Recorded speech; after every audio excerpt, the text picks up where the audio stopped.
Hello, welcome back to the session. तो आज के सेशन में हम देखेंगे जो रिसर्च का बाकी बचा हुआ पार्ट था वो हम देखेंगे। ठीक है, एक एक करके। ठीक है। तो जैसे कि इसके पहले वाले सेशन में जैसे मैंने अपलोड किया था कि रिसर्च का मतलब क्या है कि वापस से हमें चीज़ें ढूंढना है ना, नई चीज़ों का इन्वेंशन नहीं करना है। हमें जो पुरानी चीज़ें अवेलेबल है, जो रिसोर्सेज अवेलेबल है या जो स्टडीज़ अवेलेबल है या जो प्रैक्टिसेस अवेलेबल है, उसको वापस से हमें खोजना है और देखना है कि उसमें कोई चेंजेस हम कर सकते हैं क्या। ठीक है, या कुछ बेटर ऑल्टरनेटिव्स लेके आ सकते हैं क्या, या उसको बंद करके कुछ नया क्या बोलते हैं रेट्रोस्पेक्टिव वे में हम सोच के जा सकते हैं, या ट्रेडिशनल मेथड ही हम ये कर सकते हैं, ले सकते हैं, या फिर नई नई नई नई एडवांसमेंट टेक्नोलॉजी के साथ और इन्वॉल्व होके न्यू न्यू एडवांसेस कर सकते हैं। ठीक है। तो अभी हम देखेंगे रिसर्च के वेरिएबल्स क्या रहते हैं। ठीक है। तो इंडिपेंडेंट वेरिएबल। ठीक है, इंडिपेंडेंट वेरिएबल का मतलब ये है कि वो चेंज नहीं होता है स्टडी के हिसाब से। ठीक है। डिपेंडेंट वेरिएबल इंडिपेंडेंट वेरिएबल के ऊपर डिपेंडेंट होता है। ठीक है। लाइक आपका अगर एक स्टडी कर रहे हैं हम कि to see the effectiveness of amount of fluid and number of amount of fluid for dehydrated patient. ठीक है। तो अमाउंट ऑफ फ्लूइड क्या रहेगा आपका, वो इंडिपेंडेंट वेरिएबल रहेगा। डिपेंडेंट वेरिएबल क्या रहेगा कि जो उसका इफेक्ट आने वाला है, ठीक है, वो आपका डिपेंडेंट वेरिएबल रहेगा। ठीक है। देन रिसर्च वेरिएबल रहता है कि आप क्या सर्च करना चाहते हो। जैसे ये स्टेटमेंट में जो मैंने आपको बोला, रिसर्च वेरिएबल में रहेगा शायद आपके कॉन्सेंट्रेशन ऑफ इलेक्ट्रोलाइट्स कि कौन से इलेक्ट्रोलाइट्स का कितना कितना प्रोपोर्शंस हम यूज़ कर सकते हैं। ठीक है। उसके बाद डेमोग्राफिक वेरिएबल मतलब मेल्स के ऊपर ज़्यादा अलग रहेगा, फीमेल्स के ऊपर ज़्यादा रहेगा। फिर अगर प्रेग्नेंट वुमेन है तो उसमें अलग इफेक्ट दिखाएगा। तो डेमोग्राफिक वेरिएबल का मतलब क्या है कि इंडिविजुअल जो हमारा डेमोग्राफिक डाटा है, ठीक है, उसके हिसाब से अलग अलग इंडिविजुअल के ऊपर अलग अलग इफेक्ट करेगा। लाइक एग्जांपल आप ले लो एक 40 ईयर्स का मेल जो कि है अफ्रीका से, ठीक है, और एक 40 ईयर्स का मेल जो इंडियन है। ठीक है, दोनों को सेम हम कॉन्सेंट्रेशन फ्लूइड का देंगे। ठीक है, लेकिन दोनों में इफेक्ट अलग अलग होगा क्योंकि उनकी डेमोग्राफिक अलग है। ठीक है। एक्सट्रेनियस वेरिएबल जो बाहर के जो बेबी वेरिएबल्स डिपेंडेंट रहते हैं वो उसको बोलते हैं एक्सट्रेनियस वेरिएबल। फिर यूनिवेरिएंट स्टडी। ठीक है, यूनिवेरिएंट स्टडी मतलब जो एक ही स्टडी रहती है वो अपने हिसाब से ही चलती है। ठीक है। बाइवेरिएंट स्टडी का मतलब है कि हम दो स्टडी को कोरिलेट करेंगे। लाइक एग्जांपल अफ्रीका में सेम स्टडी हुई होंगी और इंडिया में सेम स्टडी हुई होंगी। उसके बाद दोनों वेरिएंट के स्टडीज को मिला के मर्ज करके फिर वो एक यूनिवर्सल बनाते हैं। फॉर एग्जाम्पल आप लोगों का WHO है ना, WHO अगर आपको कोई एक ट्रीटमेंट स्ट्रैटेजी देता है या वो कुछ एक नया इनोवेशन लेके आता है या ट्रीटमेंट लेके आता है, तो वो ऐसे नहीं देखते कि इंडिया के ऊपर ये होना चाहिए या अफ्रीका के ऊपर ये होना चाहिए, अमेरिका के ऊपर, है ना। वो सबको मर्ज करके यूनिवर्सली एक लॉ देता है ना। तो हम वैसे वाली स्टडीज को बोल सकते हैं बाइवेरिएंट स्टडी की वो मिला के दो अफ्रीका और इंडिया का मिला के बाइवेरिएंट बना। ठीक है। अभी मल्टीवेरिएंट स्टडी क्या रहता है, मल्टीवेरिएंट जैसे मैंने बोला यूनिवर्सल एक लॉ लेके आना है उसको। ठीक है। लाइक आपका ORS का कॉन्सेंट्रेशन है ना, तो ऐसा नहीं है कि चाइनिया में अलग है कॉन्सेंट्रेशन पोटेशियम और सोडियम का, या अमेरिका में अलग है, यू और फिर क्या बोलते हैं आपका लंदन में अलग है। हाँ, ये सारे को एक साथ मर्ज करके उसने फिर देखा है कि इंडिविजुअल के लिए क्या सही है एंड उसके हिसाब से फिर उसने मल्टीवेरिएंट स्टडी की है। ओके। नाउ आप देखेंगे, नेक्स्ट हम देखेंगे कैरेक्टरिस्टिक्स ऑफ रिसर्च ऑब्जेक्टिव्स कि एक रिसर्च ऑब्जेक्टिव की कैरेक्टरिस्टिक्स मतलब उसकी जो भी आवश्यकता है वो क्या होनी चाहिए। ठीक है। तो पहला है कि आपका रिसर्च ऑब्जेक्टिव स्मार्ट होना चाहिए, है ना, तभी आप उसको फुलफिल अच्छे से कर पाओगे। ठीक है। मेजरेबल, आपको गिनना आना चाहिए कि आपका ये जो ऑब्जेक्टिव होता है उसके बाद आप उसको बता सकते हो कि प्रॉफिटेबल है या नॉन प्रॉफिटेबल है ना। आपका रिसर्च का ऑब्जेक्टिव क्या रहता है, उद्देश्य क्या रहता है कि हमको जो भी हम कर रहे हैं, है ना, एक्सपेरिमेंटल स्टडी में लेके हम अगर स्ट्रक्चर्ड लेसन प्लान बनाते हैं, है ना, तो हमको कैसे पता चलेगा कि जो हम जिसके ऊपर कर रहे हैं लाइक हमारे सैंपल्स में उसका क्या बोले कि नॉलेज बढ़ा है एग्जाम्पल के लिए, हमको उसको मेजर आना चाहिए। जैसे हमारे पास प्री टेस्ट पोस्ट टेस्ट रहते हैं, तभी हमको पता चलता है कि प्री टेस्ट में अगर एवरेज मार्क्स 3 मिला है, हमने फिर उसको एक स्ट्रक्चर्ड लेसन प्लान दिया, उसके बाद एवरेज 7 नंबर्स हो रहे हैं आउट ऑफ 10, इसका मतलब है कि फोर नंबर्स का इंक्रीज हुआ है ना, एवरेज। फिर उसके बाद अटेनेबल होना चाहिए, ठीक है, कि बराबर से हम उसको अच्छे से अटेन कर पाए, है ना। उसके बाद रियलिस्टिक होना चाहिए। रियलिस्टिक का मतलब है कि आप इमेजिनरी कोई चीज़ बैठ के ये बोल नहीं सकते कि हाँ ऐसे। फिलोसफी नहीं है, फिलोसफी और रिसर्च में बहुत अलग चीज़ है कि रिसर्च साइंटिफिक चीज़ हो या लाइक मुद्दों पे जाती है, प्रूफ पे जाती है, ठीक है। फिलोसफी आप उसकी कोई सीमा नहीं है, आप बैठ के आप ये भी बोल सकते हो कि सातवें आसमान के बाद एक सीढ़ी है जो लंबी चल रही है ना, ऐसा नहीं रहता है। आपका रिसर्च रियलिस्टिक होना चाहिए, ठीक है। उसके बाद टाइम बाउंड, जैसे कि मैंने आपको बताया कि रिसर्च करने का एक पर्टिकुलर टाइम रहता है। लाइक अगर आप एमएससी वगैरह वालों को देखोगे, एमएससी के लिए आपको 18 महीने मिलते हैं, तो टाइम लिमिटेड रहता है। ऐसा नहीं कि गो ऑन और वो जिंदगी भर चलते रहेगा, फिर आपकी 3 पुश्तें सेम रिसर्च करती रहेगी, हाँ ऐसे नहीं। और दूसरे वेरिएबल्स देखेंगे, रेलेवेंट होना चाहिए कि हमारे जो भी फील्ड से रिलेटेड है वो ही होना चाहिए। लाइक एग्जांपल, अगर आप नर्सिंग से हो तो आपका नर्सिंग से रेलेवेंट ही रहना चाहिए। आप जाके जोग्राफिकल स्टडी या हिस्टोरिक हिस्ट्री के बारे में जाके या आर्कोलॉजिकल फैक्ट इजिप्ट में जाके पिरामिड्स के बारे में लिखोगे क्या? लाइक नर्सिंग रिसर्च में आप पिरामिड्स के बारे में लिखोगे क्या? नो, ठीक है। फीसेबल होना चाहिए। सबसे ज़्यादा हम इम्पोर्टेंट क्या देखते हैं कि कम पैसों में ज़्यादा होना चाहिए, है ना। तो फीसिबिलिटी होना चाहिए कि कम लागत हो, पैसे कैसे बहुत ज़्यादा ऐसे लाख वगैरह खर्च करोगे क्या? हाँ, करते हैं कुछ कुछ रिसर्च के लिए, वैन आपको स्पॉन्सरशिप मिलता है वो बहुत बड़े स्केल में हो रहा है। लेकिन अगर आप एज ए इंडिविजुअल कर रहे हो या 5 लोगों का ग्रुप है, स्टूडेंट रिसर्च करो, तो देखना कि कम से कम पैसे लगे आपका, ठीक है। जो भी आपका रिसर्च है वो लॉजिकल होना चाहिए। Without logic you can not do anything. Like example I said you belong to nursing profession, तो आपका नर्सिंग से रिलेटेड होना चाहिए। आप पिरामिड ऑफ गीजा के ऊपर रिसर्च नहीं कर सकते। ऑब्जर्वेबल, ठीक है, बराबर से आपको हर एक चीज़ ऑब्जर्व करनी है, बराबर से जो भी चीज़ें हैं वो देखना है, परखना है, एंड देन उसके हिसाब से बराबर से करना है, ठीक है। अनइक्विवोकल, अनइक्विवोकल का मतलब है हर एक पड़ाव सेम नहीं लगना चाहिए, है ना, एकदम कि सेम मोनोटोनियस नहीं जाना चाहिए। आपको उतार चढ़ाव तो रहते ही है रिसर्च में, तो वैसे ही रहना चाहिए, तभी आपको पता चलेगा।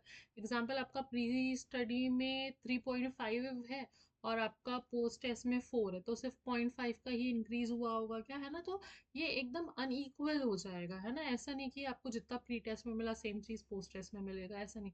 थोड़ा बहुत तो अंतर रहेगा, इंक्रीज रहेगा, डिक्रीज तो रहता नहीं है ना। देन मेजरेबल, बराबर से आपको मेजर करते आना चाहिए कि ऑब्जेक्टिव जो आप बता रहे हो।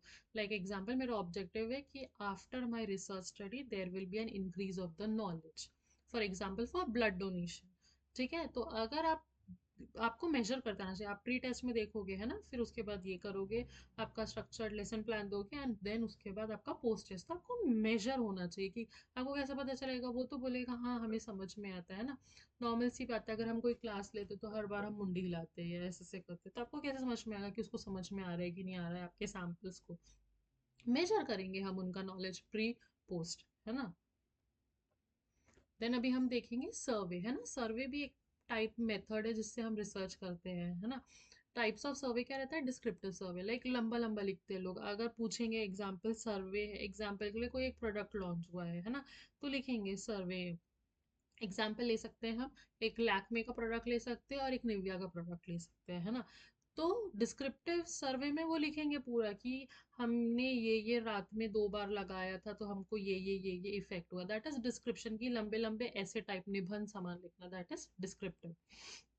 एक्सप्लोरेटरी सर्वे क्या है कि हम एक्सप्लोर करवा रहे हैं ना। जैसे हमने 5 लोगों को ले लिया, जिसको हमने निविया का एक प्रोडक्ट दिया, 5 लोगों को हमने मेबलिन का प्रोडक्ट दिया, ठीक है। उसमें से 3 लोगों को बोला कि आप जाके कोल माइंस में काम करो, 3 लोगों को बोला, आपने उसमें से 3 लोगों को बोला कि फील्ड्स में जाके काम करो, 3 लोगों को बोला आप घर पे ही रहो, है ना। तो इसको मतलब है एक्सप्लोर करना, कि आप देख रहे हो अलग अलग ग्रुप्स में क्या क्या इफेक्ट हो रहा है ना। देन कंपैरेटिव स्टडी, जैसे आपने जिनको खेत में भेजा और जिनको कोल माइंस में भेजा, उसके वापस आने के बाद आप लोग उन लोग देखोगे कि स्किन का कैसा टेक्सचर है। That is comparative study. Correlational study का मतलब है कि आप कोरिलेट करोगे। लाइक एग्जांपल, जिन लोगों जो लोग फार्मिंग करके आए थे और जो लोग धूप में काम कर रहे थे, आप इन दोनों को रिलेट करोगे। उसके बाद जो सेडेंट्री लाइफस्टाइल जीते हैं ना, जो ऑफिस में कंप्यूटर के सामने बैठ के टक टक टक टक काम करते हैं वो, और जो घर पे रहते हैं, ये दोनों का कोरिलेट करोगे कि कैसे। तो ऑब्वियसली आपको कम रिजल्ट मिलेगा जो लोग खेत में जा के काम कर रहे हैं, क्योंकि धूल है, पोल्यूशन है, उसके बाद सन की इतनी सारी रेज है, स्किन खराब हो जाती है ना। जो घर पे बैठ के है उनको ज्यादा कुछ नहीं है, बस अगर कुछ थोड़ा घर का काम, धूल मिट्टी, बस उतना ही लिमिटेड अमाउंट में डस्ट रहेगा।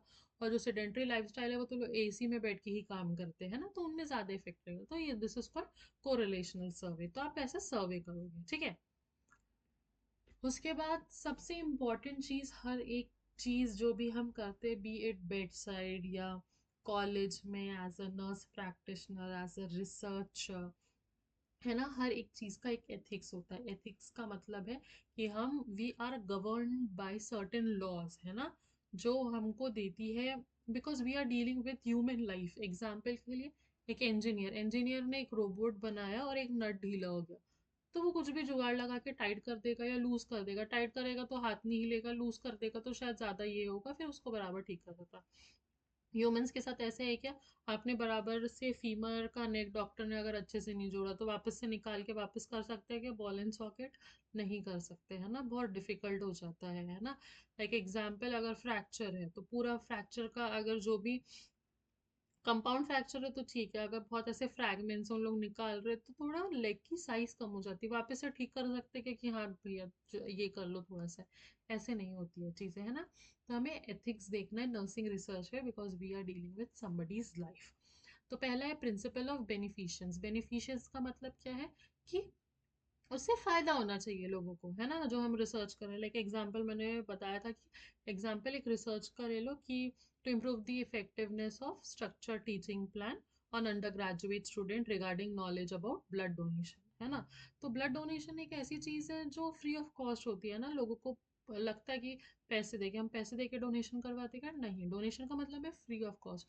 लोगों को पता नहीं था क्या क्या क्राइटेरिया रहती है, क्या क्या चीजें रहती है ना। कुछ कुछ लोग ऐसे रहते हैं कि पियर्सिंग कर लेते हैं फिर आके ब्लड डोनेट करते हैं, ऐसा नहीं। तो हमको चीजें बेनिफिशियल होना चाहिए, है ना। जितने ज्यादा लोग डोनेशन करेगा उतना स्कैरसिटी कम हो जाएगी, है ना। उसके बाद प्रिंसिपल ऑफ जस्टिस, हर एक इंडिविजुअल को जस्टिस रहना चाहिए। ऐसा है कि अगर क्राइटेरिया दिया है कि 6 महीने तक के पियर्सिंग नहीं करना है, पियर्सिंग करके ब्लड डोनेशन नहीं करना है, तो हम बोल सकते हैं अरे 5 मंथ्स और 20 डेज हुए ना, 10 दिन का कंपेंसेशन, मतलब 10 दिन के लिए छोड़ देते हैं, ले लेते हैं इसका ब्लड, ऐसा रहता है क्या? No, it should be just for all. Just का मतलब है क्या?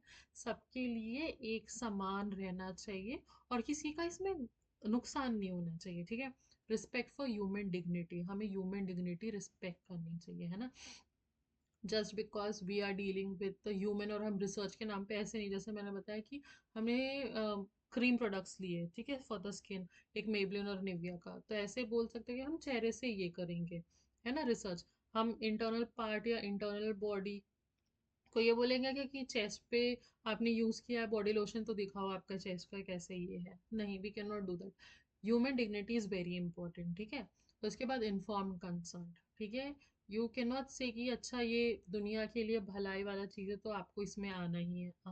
Consent is very important, and this is one thing in research. As a sample, आपका जो भी सैम्पल है वो रिसर्च के ऑनगोइंग प्रोसेस में ही और शी हैज द राइट कि वो वापस जा सकता है, विड्रॉ कर सकता है कि मुझे नहीं करना। जैसे प्री ऑप लिया उसने, pre op test, sorry, pre test दिया उन्होंने, ठीक है, उसके बाद उन्होंने आके आपका क्वेश्चनर, क्या बोलते हैं, आपका लेसन प्लान पढ़ा, ठीक है, उनको अच्छा नहीं लगा, वो बोल सकते हैं मैं पोस्ट टेस्ट नहीं दूंगा। Fine, it's okay, you can not force the person, ठीक है। Ethics and review of literature, ROL क्या है? रिव्यू ऑफ लिटरेचर, ठीक है। रिव्यू ऑफ लिटरेचर इसलिए इंपॉर्टेंट है क्योंकि आप किसी और की स्टडी देख रहे हो, किसी और की जो भी उनकी मेहनत है वो देख रहे हो, ठीक है। तो आप ज़्यादा मैनिपुलेट नहीं कर सकते, अपने शब्दों में उन्होंने जो लिखा है अपने शब्दों में उसको कन्वर्ट कर सकते हो, लेकिन मेक श्योर कन्वर्शन ऐसा हो कि वो उनकी जो भी स्टडी है उसको वो एकदम ऐसे कॉन्ट्राडिक्टरी नहीं कर रहा हो, है ना। लाइक एग्जाम्पल की होगा कि इफेक्टिवनेस ऑफ कॉस्मेटिक सर्जरी, है ना, effectiveness of cosmetic surgery on deranged body parts, है ना। तो cosmetic surgery derange body parts का मतलब है कि वो खराब हो गया था और फिर कॉस्मेटिक सर्जरी करवा के उसको ठीक कराया गया था। इसका मतलब ये नहीं है कि आप प्रोवोक कर रहे हो हर एक जन को कॉस्मेटिक सर्जरी करवा लो जाके, एंड स्पेशली टीनेजर्स को, उनको लगता है ओहो मैं बहुत ज़्यादा डस्की नेचर हूँ तो चलो मैंने स्किन लाइटनिंग करवा लिया है ना, या फिर लिप फिलर्स करवा लिया या jaw. These are two different thing. Cosmetic surgery for beauty enhancement is different thing. Cosmetic surgery for proper like structuring of your body image, ये दो डिफरेंट चीज़ें है ना। कॉस्मेटिक सर्जरी अगर हम सुंदरता बढ़ाने के लिए कर रहे हैं तो उसके अलग प्रोसीजर रहते हैं। एग्जाम्पल, किसी का कैंसर में जॉ निकल गया है या कुछ आँख नहीं है, या तो हम प्रोस्थेसिस वगैरह लगा के थोड़ा ठीक करते हैं, है ना, कि सोशल लाइफ उनका रिहैबिलिटेशन बराबर से हो। तो ये दो अलग अलग चीज़ें। तो मेक श्योर आप उनके वर्ड्स को कन्वर्ट कर रहे हो लेकिन करेक्ट वे में कर रहे हो।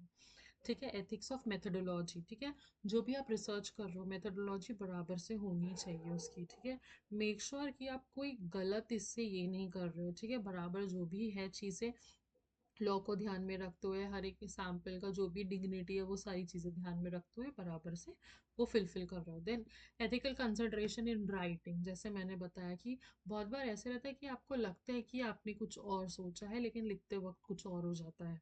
बहुत बार होता है ऐसा, ऐसा नहीं है, we are all humans, human error करते ही है ना। लेकिन मेक श्योर कि बराबर से चीज़ें अच्छे से कंसिडर की जा रही है एंड देन लिखा जा रहा है, because once you write it it will be published. ठीक है, देन रिसर्च रिपोर्ट बराबर से हो। ठीक है, राइटिंग अच्छी से रहेगी तो आपका रिपोर्ट बराबर से आएगा। ठीक है, उसके बाद टाइप्स ऑफ हाइपोथेसिस। हाइपोथेसिस का मतलब क्या है कि हम एक, जैसे दो हम हिंदी में बोलते हैं ना, एक तुक्का मारते हैं कि हाँ, कि मैंने स्ट्रक्चर्ड क्वेश्चन जो स्ट्रक्चर्ड मेरा लेसन प्लान है उसके बाद इनका नॉलेज बढ़ना बढ़ना ही है, तो that is hypothesis. So associated with casual hypothesis, associate मतलब जैसे मैंने बोला इंक्रीज इन नॉलेज। ठीक है, कैजुअल क्या है कि थोड़े बहुत तो नॉलेज थी, बढ़ ही जाएगी, है ना, क्योंकि बहुत सारे मल्टीमीडिया वगैरह भी अवेलेबल है। Then simple versus complex hypothesis. Simple का मतलब है कि नॉलेज बढ़ेगा regarding to blood donation. Complex क्या है कि इनको पता चल जाएगा कि कौन सा ब्लड ग्रुप कौन से ब्लड ग्रुप के साथ कंपैटिबल है ना। Non directional versus directional hypothesis. Non directional hypothesis और डायरेक्शनल हाइपोथेसिस का मतलब है कि एक इंडिविजुअल का नॉलेज बढ़ेगा तो जाके डायरेक्टली किसी और को भी नॉलेज देगा। नॉन डायरेक्शनल हाइपोथेसिस का मतलब क्या है कि जो सैंपल आपने लिया वो तो ब्लड डोनेशन करेगा ही जाके, शायद उससे मोटिवेट होके जो आपके रिसर्च का पार्ट भी नहीं थे, मीन्स आपके सैम्पल्स का पार्ट नहीं थे लेकिन सैम्पल से रिलेटेड थे, लाइक सैम्पल्स के friends, like example their spouses their children, तो वो जाके फिर जाके ब्लड डोनेशन करे, दैट इज नॉन डायरेक्शनल, कि आपके डायरेक्ट हाइपोथेसिस के कारण जो दूसरे डिस्टेंट वाले थे वो भी पढ़ रहे थे। Null versus research hypothesis. Research hypothesis आपका रहेगा कि इंक्रीज ऑफ नॉलेज। ठीक है, नल हाइपोथेसिस का रहेगा कि मे बी नॉट। ठीक है, जो अलग से बनता है दैट इज नल हाइपोथेसिस। अभी हम देखेंगे रिसर्च डिज़ाइन की कौन से प्रकार की रिसर्चेस होती है। तो true experimental design, true experimental मतलब आप एक्सपेरिमेंट करोगे उस पर, उसका ये, जैसे effectiveness of max self over the inflammation. ठीक है, उसके बाद द फ्लेबाइटिस होने के बाद ये हैंड एलिवेशन, है ना। योगा के techniques to help reduction of the body fat, है ना। Post test only control design, सिर्फ पोस्ट टेस्ट पे वो लोग कंट्रोल करेंगे, प्री टेस्ट उनके लिए उतना मायने नहीं रखता। ठीक है, फिर then pre test post test control design, पहले प्री होगा एंड देन पोस्ट, दोनों अच्छे से किया जाएगा। Solomon four group design, Solomon का फोर ग्रुप का मतलब है कि चार ग्रुप में डिवाइड किया जाएगा एंड फिर उसके ऊपर रिसर्च की जाएगी एंड देन देखा जाएगा कि क्या ज़्यादा बेटर है ना, that. Then fractional design, factorial design. Factorial design का मतलब है कि फैक्टर्स कंसिडर किए जाएंगे and then, like example blood donation तो लेंगे सारे अंडर ग्रेजुएट एक तरफ। ठीक है, उसके बाद हम देखेंगे फैक्टर्स में जो ऑलरेडी ब्लड डोनेट करते हैं वो। ठीक है, उसके बाद ब्लड बैंक वाले लोग देखेंगे और शायद हम मेडिकल वाले देखेंगे, तो ये फैक्टर्स हम कंसिडर करेंगे कि ये सारा। Randomise block design, randomise block design का मतलब है कि रैंडमली हम लोगों ने सैंपल्स ले लिया, उसके बाद हम लोगों ने डिजाइन शुरू कर दिया कि कैसे करना है। Then cross over design, cross over design का मतलब है कि एक रिसर्च हो रहा है, फिर देन उसको क्रॉस करके कुछ और रिसर्च कर लिया गया, ठीक है। लाइक एग्जांपल की ब्लड डोनेशन देखते देखते हमने क्रॉस कर दिया कि ऑर्गन डोनेशन को भी इन्वॉल्व कर लेते हैं, ठीक है। देन लैटिन स्क्वायर डिजाइन का मतलब ये है कि चीजें एक पर्टिकुलर ब्लॉक्स में होती है एंड देन वो सीक्वेंशियल पैटर्न में चलती रहती है, ठीक है। देन नेक्स्ट ये वाली बहुत ज़्यादा यूज़ की जाती है, कॉशी एक्सपेरिमेंटल डिज़ाइन, जो मोस्ट प्रोबेबली जो हम नर्सिंग में करते हैं, that is Cauchy experimental design. Non randomise control group design, non randomise मतलब रैंडमली हम सैंपल नहीं करते हैं, हम देखते हैं बराबर सिस्टमैटिक रूप से ना। जैसे मैंने बोला था कि ब्लड डोनेशन अंडर ग्रेजुएट्स, तो अंडर ग्रेजुएट स्कूल्स कॉलेजेस के बच्चों को देखा जाएगा, तो ऐसे बहुत सिस्टमैटिक वे पे हम ये करते हैं। तो क्वाशी एक्सपेरिमेंटल डिज़ाइन, किसी ने कभी आपसे पूछा एमसीक्यूज वगैरह में कि कौन सी डिज़ाइन ज़्यादा यूज़ की जाती है, तो इन नर्सिंग कौन सी एक्सपेरिमेंटल यूज़ की जाती है, क्योंकि हम एक्सपेरिमेंटल नहीं कर सकते। Even if we are doing like lots of experimental, तो we are not authorize that much, ethics की बात आ जाती है। First, even if we are doing it, it should be approved by somebody, because we are not that much expertise कि हम उसमें medical knowledge उतना दे सके, है ना। Then time series design, time series जैसे कि मैंने बताया कि एमएससी में आप लोगों को 18 महीने का ही मिलता है रिसर्च करने का, तो एक टाइम सीरीज रहता है पर्टिकुलरली। देन हम देखेंगे pre experimental design, one shot case design. One shot case design का मतलब है एक बार सारे जितने भी लाइक एग्जांपल जैसे शिविर रहता है ना, आंखों का शिविर या फिर डायबिटीज वाला शिविर, तो एक ही साथ पूरे एक केस को एक साथ रखेंगे, हम उनके ऊपर ही शुरू करेंगे। लाइक एग्जांपल, ऐसे लोग जो रोज फुटबॉल खेलते हैं, उनका तो लेग में इन्फ्लेमेशन रहता ही है ना, तो उनका लेंगे मैक्सर की ड्रेसिंग के साथ, ठीक है। तो that is one shot case design. Then one group pre test post test design, है ना। तो one group pre test post test design, जैसे कि मैंने बोला कि ये क्या बोलते हैं हमारा, अ, जैसे कॉलेज के बच्चों को ले लिया, तो सेम लोगों को हमने पहले प्री टेस्ट दिया, फिर उसको ही उन्हीं लोगों को हम लोगों ने पहले, उसके बाद हमने स्ट्रक्चर्ड लेसन प्लान दिया, उसके बाद हमने पोस्ट टेस्ट किया, ठीक है। तो प्री एक्सपेरिमेंटल रिसर्च डिज़ाइन, ठीक है। तो कॉजी और प्री एक्सपेरिमेंटल रिसर्च डिज़ाइन हम मोस्ट प्रॉब्ली नर्सिंग में करते हैं। तो जो कॉजी एक्सपेरिमेंटल रहते हैं, ये नर्सिंग के जो पीएचडी वगैरह वाले ज़्यादा करते हैं। प्री एक्सपेरिमेंटल डिज़ाइन हम बैचलर्स में, जीएनएम वगैरह में ये ज़्यादा करते हैं ना, one group pre test post test design वाला, ठीक है। अभी सैम्पलिंग के टाइप्स देखेंगे कि हम कैसे सैंपल सिलेक्ट करते हैं। तो फर्स्ट है simple random sampling. Simple random का मतलब है हम गए रैंडमली किसी को भी कि आप आ जाओ, आप आ जाओ, आप आ जाओ, आप आ जाओ, ऐसा कोई स्ट्रैटेजी नहीं थी, ठीक है। स्ट्रैटिफाइड रैंडम सैम्पलिंग, स्ट्रैटिफाइड का मतलब कैसे है कि पर्टिकुलरली लोगों को लेंगे कि जिन लोगों को इस एज ग्रुप में 25 से 30 साल के लोग हैं, जिन लोगों को लगता है कि वो लोग ज़्यादा नमक वाला खाना खाते हैं और जिनको बीपी की प्रॉब्लम है, वो वाले लेंगे, है ना। कि रैंडमली लिया लेकिन स्ट्रैटिफाई किया, उसमें और स्पेशलाइज ये किया। सिस्टमैटिक रैंडम सैम्पलिंग का मतलब कैसे है, सिस्टमैटिक वेज से जाएंगे, जैसे एथनिक ग्रुप ले लेंगे, ठीक है। उसके बाद इंडिविजुअल्स जो बहुत स्टैंडिंग वाला वर्क करते हैं, है ना, तो उसमें ऐसे सिस्टमैटिक रैंडमली हम पेशेंट्स, ये जो हमारे सैंपल्स हैं वो सिलेक्ट करेंगे। क्लस्टर और मल्टी स्टेज सैम्पलिंग, क्लस्टर्स मतलब रैंडमली हम कोई भी क्लस्टर ऑफ ग्रुप भी लेंगे कि 5 लोग इस एरिया से आ जाओ, 5 लोग उस एरिया से आ जाओ, है ना। क्लस्टर्स क्लस्टर्स में लेंगे कि 5 बीपी वाले आ जाओ, 5 हाइपरटेंशन वाले आ जाओ, 5 कैंसर वाले आ जाओ, 5 दूसरे लोग आ जाओ, 5 पेन वाले लोग आ जाओ, फिर उसका मिला के फिर क्लस्टर मल्टी स्टेजिंग सैम्पलिंग होता है। सीक्वेंशियल सैम्पलिंग कैसे होती है कि सबको बिठाया जाएगा, है ना, और फिर उनको एक एक चिट दी जाएगी और फिर बोलेगा वन सीक्वेंस वाले पूरे ब्लड डोनेशन के लिए चले जाओ, 2 नंबर वाले छोड़ दिए जाएंगे, 3 नंबर वाले शायद स्किन की जो क्रीम मैंने बताई थी उसके लिए चले जाएंगे। ऐसे वो लोग सीक्वेंशियल सैम्पलिंग करेंगे कि एक आ जाइए, 3 आ जाइए, 5 आ जाइए, है ना। वो प्रोबेबिलिटी वाले थे। अभी हम देखेंगे types of non probability sampling, non probability purposes sampling की पर्पस क्या है। जैसे कि है कि यूथ बहुत ज़्यादा, जैसे बोलते हैं कि जो हमारे यंग जनरेशन है वो आगे बढ़ के देश का फ्यूचर बनने वाले हैं, है ना। तो इसलिए हम ब्लड डोनेशन उनकी तरफ ज़्यादा ध्यान देंगे क्योंकि वो रिप्रोडक्टिव स्टेज में भी है, वो अपने बच्चों को भी सिखाएंगे, अपने पेरेंट्स को भी सिखाएंगे, इसलिए हमने ऐसे एज ग्रुप लिया। कन्वीनियंट सैम्पलिंग मतलब हमने अपने कन्वीनियंट के हिसाब से ले लिया। जैसे एग्जाम्पल अंडर ग्रेजुएट, लेकिन जहाँ पे like example as a researcher मुझे रिसर्च करना है, तो जो कॉलेज मेरे कॉलेज के पास होगा मैं उसका जाके सैंपल, कि मेरा कन्वीनियंट है ना ये मुझे। ऐसे है कि मैं नागपुर में रह रही हूँ और मैं जाके सैंपल रिसर्च आगरा में कर रही हूँ, ऐसे कर सकते हैं क्या? नहीं।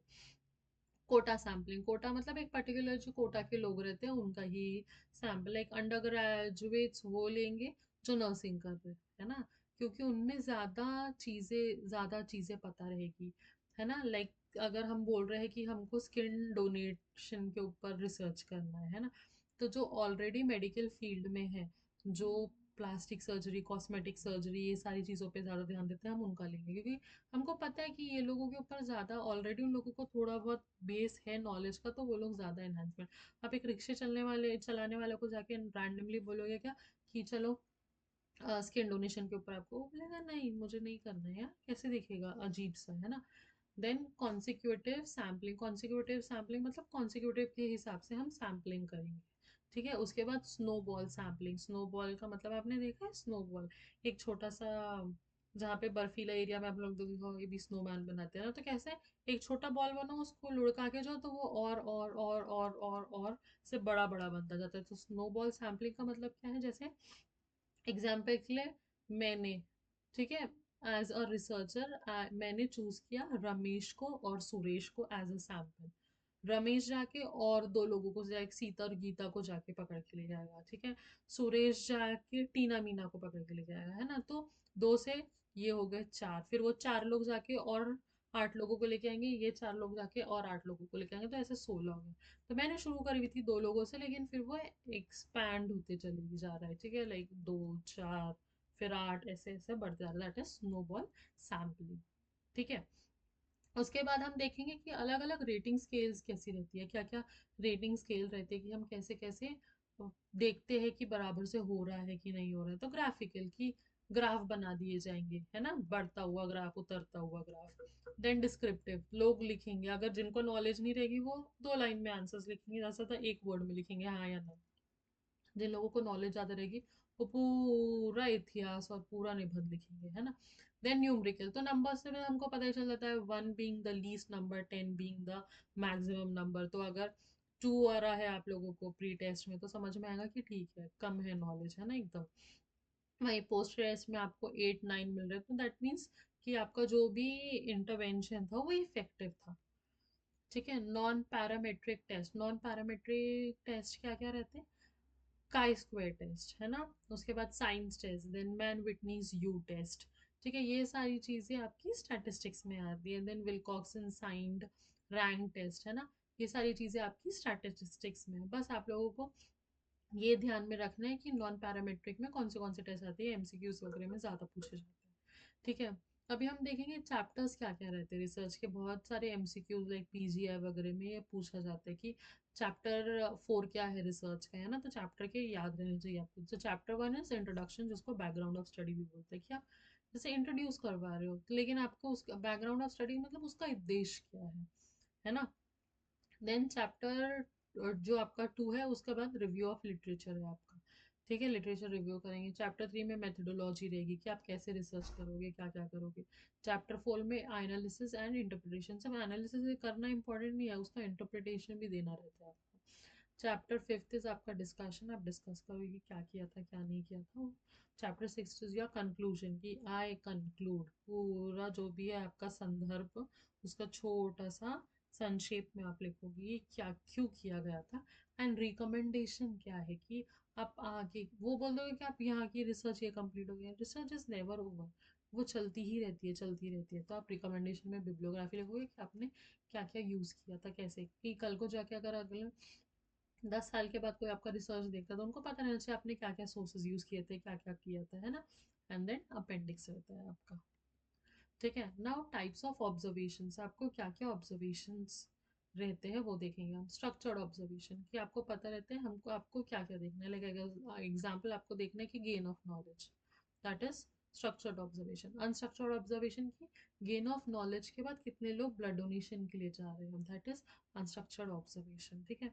देन पार्टिसिपेंट ऑब्जर्वेशन, की पार्टिसिपेंट कितने उत्साहित है वो चीज के लिए भी आपको देखना है कि पार्टिसिपेंट का क्या ऑब्जर्वेशन है, वो एकदम कीन है क्या, या ध्यान नहीं दे रहे हैं, या समझ में नहीं पा रहे, ये सारी चीजें, ठीक है। Then non participant observation, non पार्टि जो लोग पार्टिसिपेट नहीं किए पर ये लोग जाके जैसे स्नोबॉल है ना, या तो फिर हमने पढ़ा था कि जो नॉन डायरेक्शनल ये आपकी सैंपल्स रहते हैं, जो आप लोगों के साथ एकदम डायरेक्टली इन्वॉल्व नहीं रहते लेकिन कहीं ना कहीं वो भी देखते, तो उनका क्या पार्टिसिपेशन है ना, वो उसका भी ऑब्जर्वेशन। तो टाइप्स ऑफ ऑब्जर्वेशन ये चार रहते हैं, ठीक है। ना ये सारी चीजें हो गई, अब अभी मेजर कैसे करोगे कि आपका रिसर्च इफेक्टिव है कि नहीं है ना। तो 4 लेवल्स ऑफ मेजरमेंट रहते हैं। नॉमिनल मेजरमेंट्स, नॉमिनल का मतलब है कि आप लोग देखोगे कि अच्छा ठीक है बराबर से चल रहा है, असेंडिंग ऑर्डर में चल रहा है कि ये नहीं चल रहा है, ठीक है। ऑर्डिनल मेजरमेंट्स, ठीक है, ऑर्डिनल का मतलब है कि ऑर्डर में चल रहे हैं कि नहीं मेजरमेंट्स, ठीक है। आप देखोगे पहले कि प्री ऑप में कितना है, फिर उसके बाद फिर पोस्ट ऑप में कितना है, ठीक है। ऑर्डर वाइज आप जाओगे, पायलट स्टडी है ना, पायलट स्टडी हम कर क्यों करते हैं, हम देखते हैं कि हमारा जो मेन स्टडी वो बराबर से होगा कि नहीं। जैसे हम खाना बनाते हैं तो एक चम्मच चखते क्यों है, ये देखते हैं हम एक चम्मच क्यों देते हैं कि वो बड़ा पोर्शन का जो छोटा पोर्शन है वो बराबर से टेस्ट आ रहा है कि नहीं है। दैट इज ऑर्डिनल मेजरमेंट्स, ठीक है। देन इंटरवल मेजरमेंट्स की बराबर इंटरवल, जैसे ठीक है हमको लगा हमने चखा थोड़ा नमक कम है, हमने थोड़ा डाल दिया, फिर वापस बनाया, फिर सेकंड किया। ऐसा है कि एक साथ पूरा बना लेते हैं और फिर देखते रहते हैं, हाँ थोड़ा थोड़ा प्रोपोर्शंस में करते हैं। And then ratio measurements, ratio देखेंगे कि अच्छा जैसे एग्जाम्पल के कुछ कुकिंग कर रहे हैं, ठीक है, तो हम देखेंगे नॉन वेज वाले ज्यादा है कि वेज वाले ज्यादा है, ठीक है। हमने देखा कि वेज वाले ज्यादा है, ठीक है। अब वेज वालों में किस कुछ कुछ लोग जिनको फुल गोभी पसंद होगा या पनीर पसंद होगा या आलू पसंद होगा, तो हम देखोगे कि पनीर वाले ज्यादा है, आलू वाले ज्यादा है, ठीक है, आलू वाले ज्यादा है, तो आलू का चोखा बना देते हैं, ठीक है। तो these are all ratio measurements, तो हम कैसे मेजर करते हैं ये सारी चीजें, ठीक है। उसके बाद types of test in statistics, अभी क्या क्या टेस्ट रहते हैं स्टैटिस्टिक्स में, ठीक है। तो जी टेस्ट, ठीक है, कोई कोई जेड टेस्ट बोलता है, मोस्ट प्रॉब्ली लोग जी टेस्ट प्रोनाउंस करते हैं बिकॉज जस्ट बिकॉज हमें अमेरिकन इन्फ्लुएंस करना रहता है इसलिए Z test. Then T test, ठीक है। Then ANOVA test, then chi square test. Chi square test एकदम सबसे ज्यादा इम्पेरिशियल स्टैटिस्टिक्स टेस्ट में आता है, ठीक है। उसके बाद measure of central tendency, central tendency का मतलब क्या है कि जब आपके पास एक डेटा आ जाता है तो आप देखते हो कि जो हम बोलते हैं ना कि एवरेज जो रहता है उसको हम सेंट्रल टेंडेंसी, ऐसे स्टैटिस्टिक की भाषा में सेंट्रल टेंडेंसी के कहाँ ज्यादा रेपुटेशन है। जैसे एवरेज का मतलब क्या है कि 3 से लोगों को 7 नंबर के बीच में मिला होगा तो आप लोगों का एवरेज 4 साढ़े 4 तक के आएगा, है ना, तो दैट इज सेंट्रल टेंडेंसी। कि मीन, मीन का मतलब क्या है, जितने नंबर है डिवाइडेड बाय दैट नंबर, सम उनका उसी से, जो हम एवरेज बोलते हैं। मीडियन का मतलब है कि बीच में कितने नंबर्स का रेपिटेशन हो रहा है, ठीक है। एंड मोड, तो ये सारे कैसे सेंट्रल टेंडेंसी में बैठते हैं, आप लोगों के बीच वाले हिस्से में बैठते हैं, जिसको हम बेसिकली जो लेमैन में बोलते हैं ना कि लगभग एवरेज वाला वो है वो, ठीक है। Then standard deviation, standard deviation क्या रहता है, पॉजिटिव स्क्वायर रूट रहता है मीन का, जो square deviation of values from the arithmetic mean से हम निकालते हैं, एक फॉर्मूला रहता है, दैट इज उसको स्टैंडर्ड डिविएशन, याद रखना पॉजिटिव स्क्वायर रूट है वो मीन का, ठीक है। नेक्स्ट हम देखेंगे टाइप्स ऑफ डायग्राम्स की, कैसे कैसे हम रिप्रेजेंट करते हैं, है ना। जो बहुत बार हम बोल देते हैं कि बढ़ रहा है लेकिन वो उतना ज्यादा नहीं रहता, जैसे आप लोगों ने पढ़ा होगा एवीएट्स के टाइम पे भी, है ना। जो सुनते हैं वो हम 10 या 20% याद रखते हैं, जो देखते हैं वो 30 से 40, जो सुनते और देखते हैं वो 40 से 50, जो सुनते बोलते करते भी हैं हम उसमें लागत, तो वो 80 से 90% रह जाता है ना। तो हमको विजुअल रिप्रेजेंटेशन आना चाहिए कि हमने बस बोल नहीं देना है कि अच्छा बढ़ गया है ना। तो कौन से डायग्राम से आप रिप्रेजेंट कर सकते हो, तो पहला है बार डायग्राम, ठीक है। तो बार डायग्राम ये वाला है आपका, ठीक है। This is your sorry bar diagram, ठीक है, इसको बोलते हैं बार डायग्राम, आपके बार्स है इस पे, ठीक है। Next is your pie diagram, pie का मतलब क्या होता है, ये गोल रहता है, ठीक है। देन हिस्टोग्राम, हिस्टोग्राम और बार डायग्राम सेम ही रहता है, सिर्फ डिफरेंस ये रहता है कि बार डायग्राम में आपको जो है डिस्टेंस मिलेगा, इसमें आपको डिस्टेंस नहीं मिलेगा, ये सब साथ में ही रहता है, दैट इज ये ऑलमोस्ट सेम ही रहता है, सेम ही है, सिर्फ इसमें ये गैप्स है, इसमें गैप्स नहीं है। Then frequency polygon. Frequency polygon का मतलब है कि ये जो आपका ये बनता है, डायग्राम बनता है, जो आपका बार डायग्राम रहता है, बस उसको एक आप लाइन के थ्रू अटैच करते जाओगे ऐसे। तो इसको बोलते हैं फ्रीक्वेंसी पॉलीगॉन। ठीक है। उसके बाद आप लोगों का है लाइन ग्राफ, जो सिंपल सा हम ग्राफ बना लेते हैं। आप ग्राफ पेपर के ऊपर देखोगे एक सिंपल सा ग्राफ बनता है, उसको बोलते हैं line graph. Then normal probability shape. ठीक है, नॉर्मल प्रोबेबिलिटी शेप एक बेल शेप कर्व्ड है जो इन्वर्टेड है। उसके नीचे आपकी रहेगी प्रोबेबिलिटी कितनी कितनी, जो हम बोलते हैं ना चांसेस है वो कितने। तो ये मैक्सिमम चांस है, ये मिनिमम चांस, लेकिन वो कर्व के अंदर, उल्टे कर्व के अंदर वो बैठता है। ठीक है, प्रोबेबिलिटी डेंसिटी। नाउ हम देखेंगे कोरिलेशन कोएफिशिएंट क्या क्या रहते हैं। कोरिलेशन तो रहता है परफेक्ट पॉजिटिव कोरिलेशन के बराबर से पॉजिटिव कोरिलेशन बन रहा है दो चीजों के बीच में। देन परफेक्ट नेगेटिव की नहीं कोरिलेट कर रहे हैं ना। पॉजिटिव पॉजिटिव का मतलब क्या है कि हाँ साथ में बैठ रहे हैं वो दोनों। नेगेटिव का मतलब है कि बिल्कुल नहीं बैठ रहे। मॉडरेटली पॉजिटिव कोरिलेशन का मतलब है कि हाँ ठीक ठाक समझौता हो जा रहा है। मॉडरेटली नहीं, ठीक ठाक नेगेटिव, एब्सोल्युटली नो रिलेशन, ना पॉजिटिव बैठ रहे ना नेगेटिव बैठ रहे। ठीक है, तो याद रखना दो परफेक्ट रहते हैं, पॉजिटिव नेगेटिव। हर सिक्के के दो पहलू रहते हैं, वैसे परफेक्ट के भी दो, या तो पॉजिटिव रहेगा या नेगेटिव रहेगा perfectly.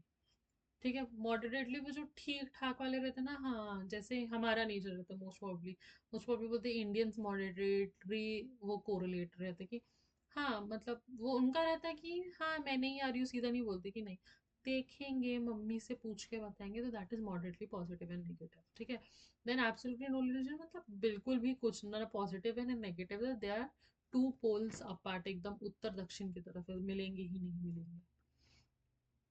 That's all, thank you. तो अगर कोई भी आपको क्वेरी हो तो आप लोग पूछ सकते हो। Thank you so much.